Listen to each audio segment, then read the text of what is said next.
जय हिंद दोस्तों, कैसे हैं आप सब? उम्मीद करता हूँ आप सब बहुत अच्छे होंगे। दोस्तों आज हम बात कर लेते हैं थाईलैंड और कंबोडिया का जो बीच में युद्ध चल रहा है, वो युद्ध ही माना जाएगा, हम तो युद्ध ही मान लेते हैं। एक कॉन्फ्लिक्ट चल रही है। आप सबने सुना होगा पिछले 4-5 दिनों से न्यूज़ में है कि एक मंदिर को लेके, हिंदू टेम्पल को लेके कंबोडिया और थाईलैंड के बीच में एक युद्ध चल रहा है। तो उसी के बारे में हम जान लेते हैं कि ये है क्या?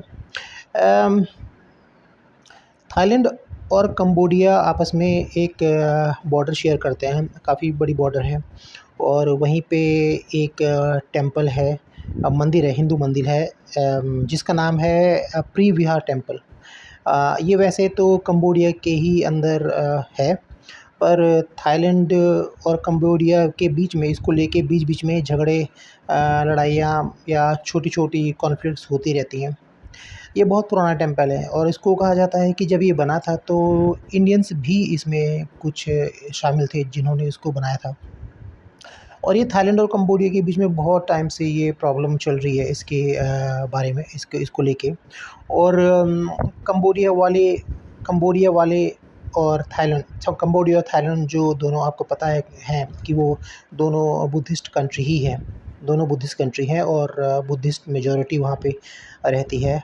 फिर एक हिंदू टेंपल को लेके क्या प्रॉब्लम है इन दोनों के बीच में? कंबोडिया क्लेम करता है कि ये जो प्री विहार टेंपल है, और भी वहाँ पे बहुत सारे टेंपल हैं, लेकिन जो मेन है प्री विहार टेंपल है, वो 5 स्क्वायर किलोमीटर के अंदर एक बहुत बड़ा टेंपल है वो। कंबोडिया क्लेम करता है कि वो हमारा है और थाईलैंड क्लेम करता है कि वो हमारा है। 1962 में इसको लेके Cambodia ICJ, international court of justice भी गया था। आपको पता है कि आईसीजे क्या होता है? एक अ, एक आईसीजे एक ऐसा कोर्ट है जो कि नीदरलैंड्स में है। दुनिया भर के जो भी डिस्प्यूट्स होते हैं कंट्रीज़ के बीच में, वो वहाँ पे लीगली तरीके से सुलझाए जाते हैं। तो कंबोडिया भी इसको लेके आईसीजे गया था और ये 1962 की बात है जब आईसीजे ने भी ये माना था कि ये जो प्री विहार टेम्पल्स हैं ये कंबोडिया को ही बिलॉन्ग करते हैं। अब बात ये है कि, लेकिन बात है ना कि नेशनलिज़्म जो होता है, थाईलैंड के लोग मानने को राज़ी नहीं हैं। कंबोडिया तो ऑलरेडी कहता है कि हमारा टेंपल है, लेकिन थाईलैंड के लोग मानने को राज़ी नहीं हैं। तो वो आपस में बीच-बीच में उनके बीच में पंगे होते रहते हैं और वहाँ की सरकारों के बीच में फिर वहाँ की सेना भी बीच-बीच में लड़ाई, छोटी-छोटी लड़ाइयाँ 1-2 दिन करते रहते हैं। ये बीच-बीच 3-4 बार हुआ है बीच में। तो थाईलैंड अभी थाईलैंड का अभी भी है कि ये जो टेंपल है वो हमें हमें मिल जाए और ये हमारा इस पे अधिकार हो, कंबोडिया का इस पे अधिकार नहीं है। तो ये बात है। 2008 में यूनेस्को ने भी ये जो टेंपल है इसको कंबोडिया के अधीन ही लिस्ट कर दिया है। तो ये भी थाईलैंड को एक बात प्रॉब्लम, ये बात भी थाईलैंड को अच्छी नहीं लगती है। तो इसी के बीच में बहुत सारी और भी चीज़ें हैं, लेकिन यही एक टेंपल है जिसके बीच में बहुत अभी पंगे चल रहे हैं और थाईलैंड कहता है कि अभी 3-4 दिन से तो बहुत अच्छी खासी वहाँ पे वॉर टाइप सिचुएशन है। एक दूसरे के गोले मारे जा रहे हैं और थाईलैंड और कंबोडिया बहुत डिफरेंट कंट्रीज़ हैं बुद्धिस्ट कंट्रीज़, बट कंबोडिया एक बहुत गरीब, मतलब उसकी उसके पास इतनी पावर नहीं है और इकोनॉमी भी उसकी इतनी अच्छी नहीं है। थाईलैंड के पास एक अच्छी खासी सेना है, फ़ोर्स है कंबोडिया के मुकाबले। उसके पास F-16 भी है थाईलैंड के पास, जो कि अमेरिका ने दिए थे और उसकी इकोनॉमी भी बहुत अच्छी है।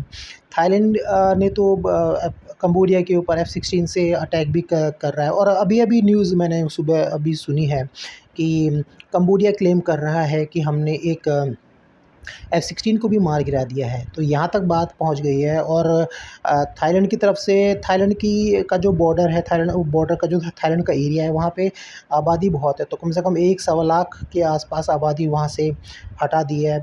कंबोडिया की तरफ उस एरिया में आबादी थोड़ी कम है, थोड़ा दूर-दूर है। तो 15, 16, 20 हज़ार के आसपास वहाँ से उन्होंने आबादी हटा दी है। थाईलैंड के बहुत सारे लोग मारे गए हैं इसमें।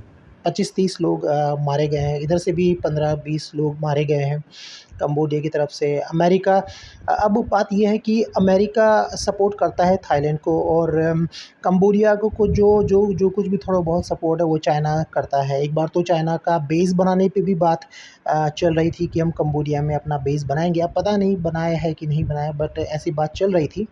तो अब ये दोनों फिर वही बात आ जाती है, अमेरिका और चाइना। एशिया के अंदर वॉर चल रही है, और एक को थाईलैंड को अमेरिका सपोर्ट करता है, कंबोडिया को चाइना सपोर्ट करता है। अब चाइना कंबोडिया को कितना सपोर्ट करता है, कहाँ तक सपोर्ट करता है, या वो खुद वॉर में जाएगा, ये कहना भी मुश्किल है। अब डायरेक्ट तो नहीं जाएगा, क्योंकि चाइना ऐसा कभी डायरेक्ट तो बहुत सालों से देखा नहीं गया कि चाइना किसी वॉर में सपोर्ट करता है पीछे से, लेकिन वो ऐसे खुद इन्वॉल्व नहीं होता है। और अमेरिका तो फुली सपोर्ट करता है जिसको भी करता है, तो वो बहुत अच्छा खासा गोला बारूद, अपने हथियार वगैरह बहुत देता है उस कंट्री को। तो ये अमेरिका के लिए तो अच्छी अपॉर्चुनिटी है कि और हथियार खरीदे जाएँगे और अमेरिका की इकोनॉमी और अच्छी होगी। और चाइना का देखते हैं क्या रिएक्शन आता है, कि कैसे कितना तक सपोर्ट कर सकता है। लेकिन कैजुअल्टीज़ अभी बहुत सारी हो रही हैं एक दूसरे पे। कंबोडिया भी फ़िलहाल तो बहुत अच्छे रिस्पॉन्स कर रहा है, थाईलैंड का जो भी है बहुत बुरी है, थाईलैंड की भी बुरी हालत की है। और ये फ़िलहाल 3 दिन से ज़्यादा इस वॉर को 3 दिन के आस-पास हो चुके हैं। अ, कुछ कंट्रीज़, इंडिया भी कहता है कि रुक जाए, संयम बरते दोनों देश, लड़ाई आगे ना बढ़े, क्योंकि फिर कोई फ़ायदा तो होता नहीं लड़ाई से। आपको पता है। तो यही सारी अपडेट है। सॉरी, गला थोड़ा ख़राब है। अभी कोई अपडेट आएँगी फ्यूचर में, अभी कोई कुछ होगा तो मैं आपको बताऊँगा, अभी के लिए इतना ही। अगर आपको ये चैनल देखते हैं, आपको चैनल अच्छा लगता है तो उसको सब्सक्राइब भी कीजिए, लाइक भी कीजिए, और thank you very much, have a great day, bye bye.